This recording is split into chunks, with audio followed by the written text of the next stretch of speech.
Hey everyone, it's Michelle Diamante, Senior Program Manager for Girl Scouts Heart of the Hudson, and I'd like to welcome you to my kitchen for fun foods. So today we're going to be making a fun marinara sauce. If you want to make it into a meat sauce, I'm going to teach you how to do that today too. So let's get started. Okay, so I did go to the grocery store earlier today to pick up some items. So things that you're going to need.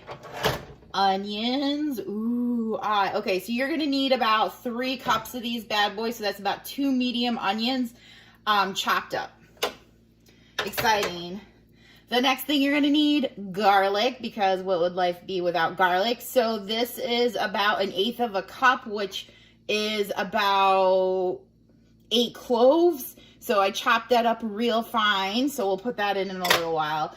Some other ingredients, red pepper flakes, because you can't have sauce without them, but if you're not like me who likes stuff spicy, you can leave them completely out. Oregano, because nothing's Italian without oregano. Some basil, because basil is delicious. And then we get down to the tomatoes, which is the important part. So you're gonna need 3 cans. I might add another can. We'll just see how we're gonna go. So you're gonna need 1 can of crushed tomatoes. I like chunky sauce, so 2 cans of diced tomatoes and 1 can of tomato paste. So I'll have all the ingredients and directions written out for you. So if you want to make this later, you have it. And then also, if you want to make this into a meat item and a meat sauce, I did have some meatballs and some sausage left in my freezer from a previous event. So let's get started. Let's get the pot going here. So we're gonna need some olive oil. We're gonna need about 3 to 4 teaspoons of olive oil. Again, I'm not really good about measuring, so I just put things in a pot and it tastes good. So we'll let that get warmed up here for a second. Some other things, kitchen items you might need. This is my handy dandy scraper here. I like to cook with that. Also, some spoons work out really well for you. Oh, other ingredients you're gonna need. These are like the staples of every kitchen. Pepper, and my favorite, you can never have too much, salt. So, salt is the queen of the kitchen, and so we're gonna be using some salt. Okay, so thing about salt, you can do salt to taste. The cool thing about cooking is I like to look at cooking as a layering process. So we're just layering and adding flavors to make this delicious stuff taste good. Another thing you might want to add, and we'll taste our sauce in a little while, is you might want to add some sugar to your sauce just because it's pretty acidic, and it balances out that acidic flavor. So looks like our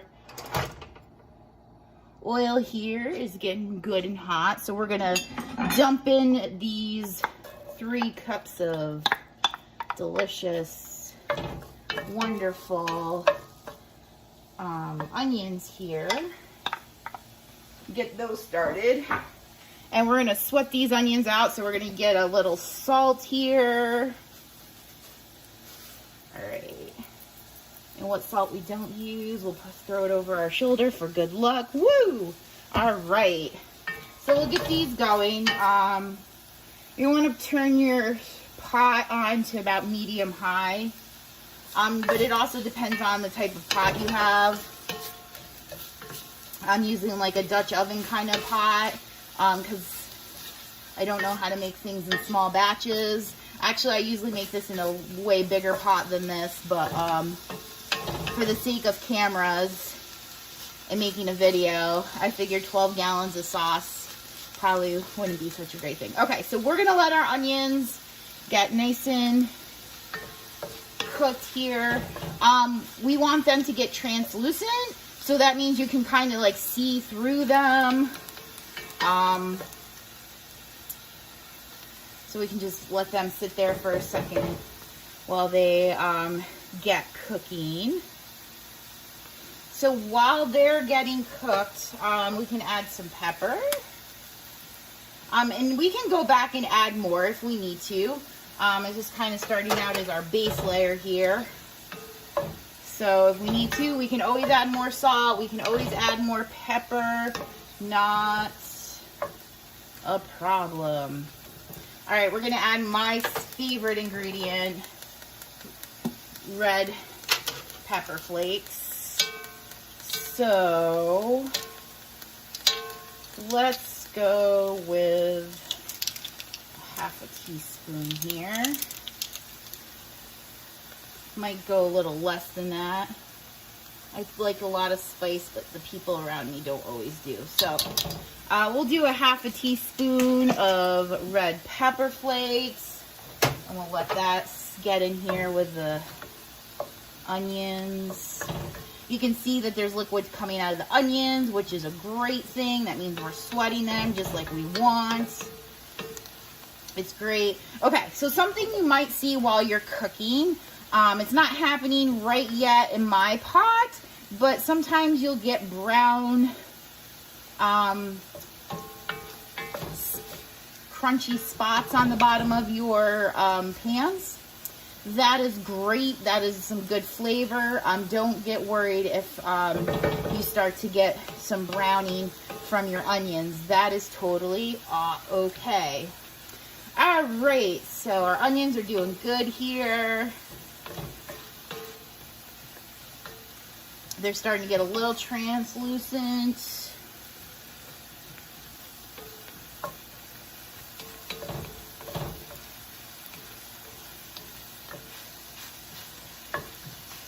All right. So we're going to add in our 8 cloves of garlic. You can always take garlic less. You can always add less garlic, or you can always add more garlic. Just depends on your taste. I like a lot of garlic, so we put a lot of garlic in. So we'll let that there. So the thing about garlic is you don't want to burn the garlic. Burnt garlic is probably one of the worst flavors you can ever imagine.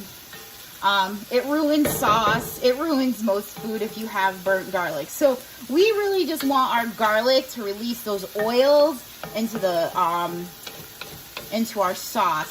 So once you start to smell that delicious garlic, that's great. That's what we want. We don't want little brown chunks of garlic in here.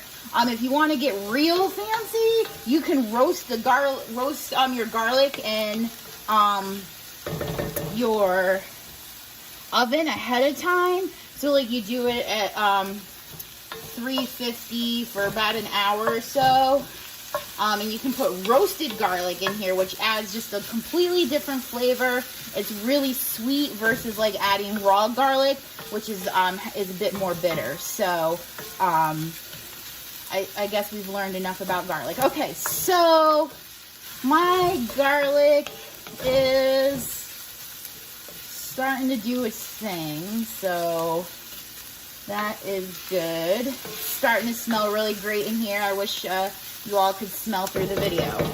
Okay, so this is what we're gonna do. We're gonna start adding in our tomatoes. So we're gonna start with tomato paste. I like to start with this before I start adding liquids, because I like, so another cool thing about this is I like the taste of caramelization. So that's what I like to do with my onions. It's what I like to do with a lot of things. So it kind of gives it kind of a sweet taste. All right. So yeah, you're going to put in 1 whole 6-ounce container of tomato paste. So we're going to get this incorporated into our onions and our garlic. And we kind of want this tomato paste to cook a little bit to get like nice caramelized, kind of get a nice sweet flavor. So we're going to do that right now.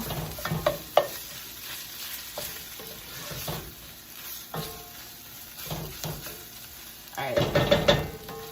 That's looking good. So we're going to let that sit there for a while. I'm going to go grab some water because we're probably going to need a little bit of water in a few minutes. All right. So you see we're starting to get some caramelization on the bottom of this pot.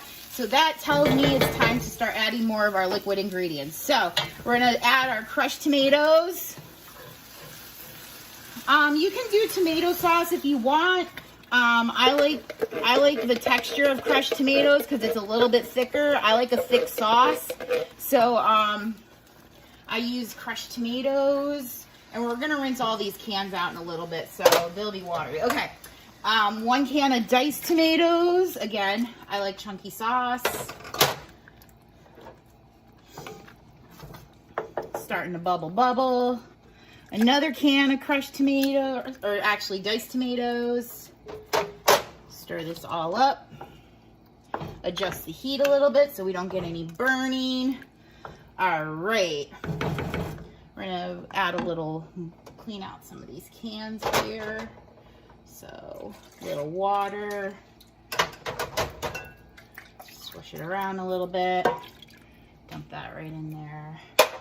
All right, so we'll just give this a good stir, and then I'm gonna add in some spices. So we're gonna add in some oregano. So again, we can measure it out.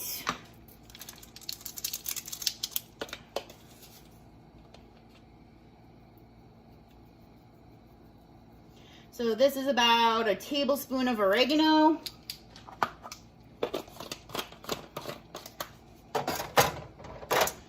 We got some basil here.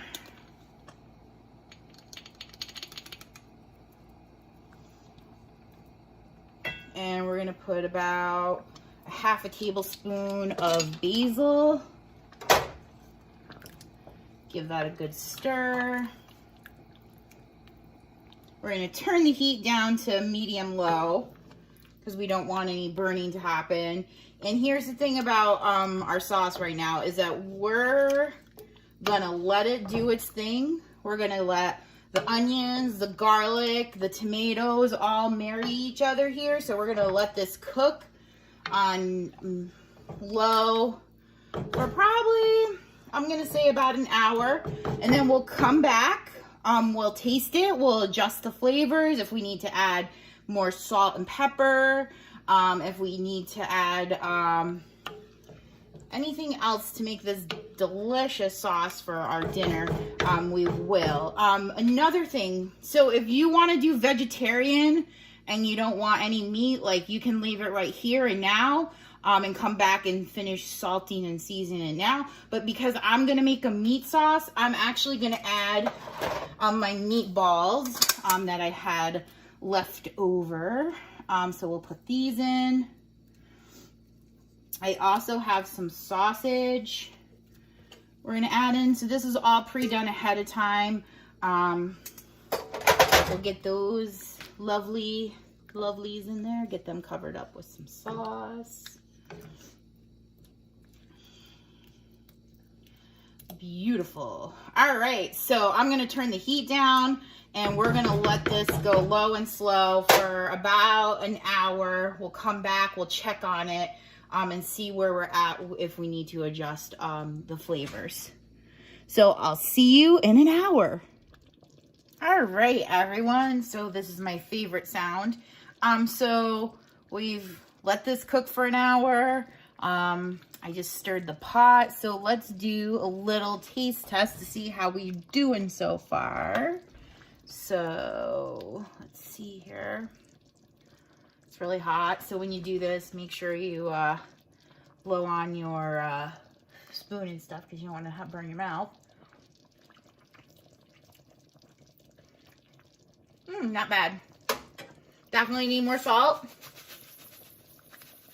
So we'll get that started. We need some more salt. All right. I'm going to add a little bit more red pepper flakes just because it's not spicy enough for myself. So we'll add about another half a teaspoon of red pepper flakes. And then we're going to add, because it was a little acidic, so I am going to add a teaspoon and a little bit more of sugar just to kind of take the bite off. So let me grab my spoon here. Give this a stir. So I would let this set let it go for another half hour or so. Taste it again. If you think you need to add more salt, pepper, oregano, things like that, feel free. But once you think you have it pretty good, you can take it off the heat. You can eat this over pasta. So, I will have the recipe available with the video. So if anyone has any questions, feel free to email me at my work address, and I'll be happy to share any cooking tips or maybe have some cooking questions with you. Also, too, you could use this recipe and making this sauce to earn the new cuisine badge. So if girls, you want to try this out to have some dinner with your family, that's awesome. So I hope to see you all soon in my kitchen again to make some more fun food. So I hope everyone has a good afternoon, good evening, and we'll see each other soon. Have a good day. Bye.